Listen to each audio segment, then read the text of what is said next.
Let's show you how to use the software.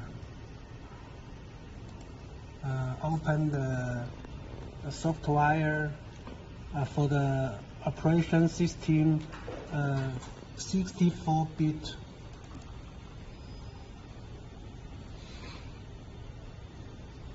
Now choose the language English. Okay. Let's click the decode. Then we find a file of a video.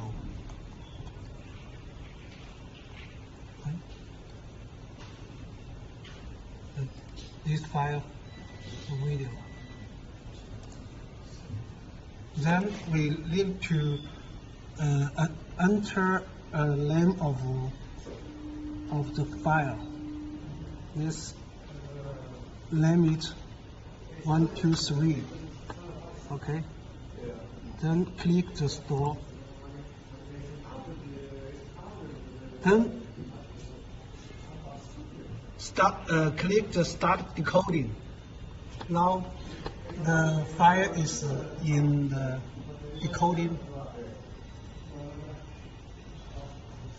Now the file is decoding successfully. Okay. This is the file we store in the desktop. Then we copy this file to the TF card. Yeah, that's all.